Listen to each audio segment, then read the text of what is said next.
Hey guys, it's Abby and today I'm going to be telling you my top 5 favourite historical fictions. So although fantasy is my favourite genre, historical fiction is a pretty close second. I really do love it and I don't read as much of it as I would like. But these are some that I've absolutely adored throughout the years and I'm looking forward to telling you about them. So I'm going to start with the one that I read the longest ago, and that is Just Henry by Michelle Magorian. This is a book that I haven't really heard talked about. It is a big book. It's got big writing obviously, but it is 700 pages. 700. Which is a large size for I'm pretty sure it's a middle grade, maybe young YA book. But it's so good. So this follows a young boy called Henry, and it's a little bit after the Second World War and everyone's kind of come back, and his father was lost in the war. And his mother has a new husband, I believe? Maybe they're not married yet. A new partner. No, they have a baby and it's World War II. New husband. And it's Henry essentially coming to terms with the changes in his life, coming to terms with the reality of the people around him, and learning to become a man rather than a boy, I guess. Obviously still within the context of being aimed at children. And it's heartbreaking. This book is so emotional. I have read it many a time, if you can see the cracked spine. This had me fucking sobbing. Like, full on fucking sobbing. Even as an older teenager, which is the last time I fully read through this. I will frequently pick it up and just kind of read the end of it, but the last time I fully read through it I was like 17 max, and I'm just sobbing at the end of this book. It is so intense, so emotional, so heartbreaking, but in a really beautiful way, and it really does show the growth of Henry from like boy to man, but still in that suitable for a YA audience kind of feel. It's amazingly written, as is everything I've read by Michelle Magorian. It's just absolutely beautiful. I could have included Back Home or Goodnight Mr. Tom on this list, both books that I've adored. I've read both of them a million times. I think I read Goodnight Mr. Tom a lot more when I was younger, and then read Back Home a lot more when I was an older teenager. Older teenager? No, I read Goodnight Mr. Tom when I was like 9, and then I read Back Home when I was like 10, but I read it more when I was like 13, 14, 15. So when I was a teenager, not when I was an older teenager. I didn't read when I was an older teenager. I was in school. I had no free time.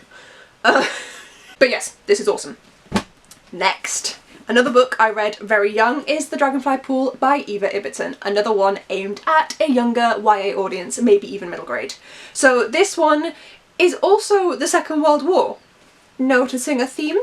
And there's a young girl sent off to boarding school because of the war, so instead of being evacuated to the countryside, she's evacuated to a boarding school in the countryside. And they go on a lot of adventures and end up going to a made-up kingdom. It's meant to be kind of like Belgium, Sweden, Belgium, Switzerland-esque, but fictional, so that there's no issues. I really like it. This is another kind of coming-of-age story, but still set in that historical time period with just a lot of beautiful themes in it. If you've read any Eva Ibbotson before, you know her writing is really lovely. Sticking with the World War II theme.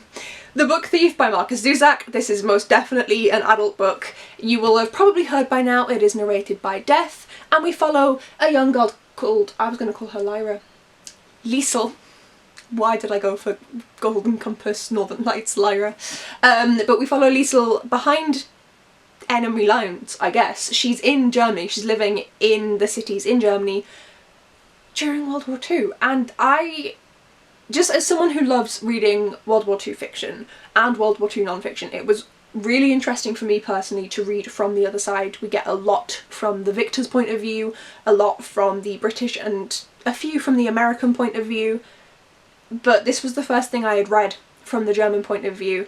And obviously it's a work of fiction, but it was just incredibly interesting to learn more about how regular German citizens would be living in this time. I also loved Death narrating it. Like, it was awesome. Like, it was just, it added that extra something that I really needed to this book to make it just perfect and a little bit creepy. And I remember crying on this book. There is a page somewhere that is marked with my tears.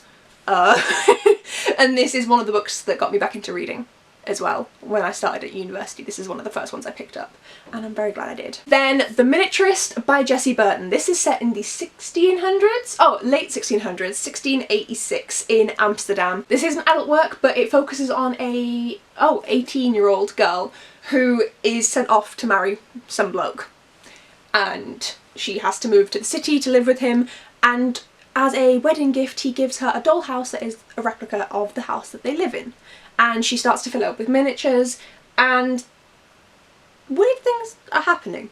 And it's really interesting. It's very much a contemporary historical fiction, if that makes sense. Like, it's not fantastical, it's not hard-hitting, it's very much like living in the life, but it does have a really good twist at the end that I wasn't expecting. And I don't read much about the 17th century anyway, let alone 17th century outside of Britain, which would be my first port of call for a book like that. So it's really nice to learn a little bit more about another country, even if it would have had similar cultural things in the high society circles that she's now in because she's married this rich guy. But it was very interesting. And then finally is The Underground Railroad by Colson Whitehead. This is the most recent one I read.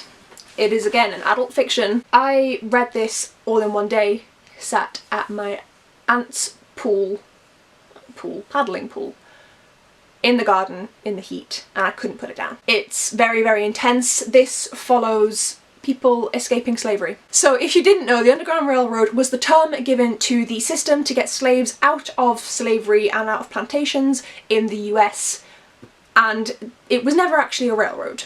But Colson Whitehead's taken this name one step further and made a railroad underground, and we follow various different individuals as they escape from slavery. So because Colson Whitehead's black, it actually shows a proper point of view. There's no white saviour crap. There's none of this like, oh, and then they get to the north and live happily ever after. It's very much realistic. They get to the north and there's still racism. They're still treated like shit. But they are treated like shit as free people, so it's like better than being in slavery, but he still points out all the flaws that were present and all the discrimination that still was really heavy against people of colour and specifically black people at that time. And now, let's be fucking real. And it's hard-hitting. It's really hard-hitting. I had to try not to cry. My family that I was with are not the crying type, shall we say, so I had to hold back a lot of tears when I read this. And it is quite a punch in the gut, but it's a necessary one, I believe. There's a lot of, I assume it's from whitewashing, of like, oh, they escaped slavery and then they were happy ever after in the north. The north of the US was so much better, and yes, it was better in that they weren't, you know, enslaving black people, but it doesn't mean that it was equal. It doesn't mean that they got treated like fucking citizens of the US. It was still atrocious, and this really highlights that quite a bit. Definitely a good read, if heartbreaking. And those are my top 5 historical fictions. So I did include some, oh no, fuck's sake. I did include some YA/middle grade. I'm not entirely sure what age category these two would fall into. Younger YA at least, if not middle grade, because they are some books that I adored so much and have reread various different times, as you can tell by how falling apart they are. I actually bought The Miniaturist secondhand, but even then it's still in a lot better condition than these two that I got brand new from my mum when I was a kid.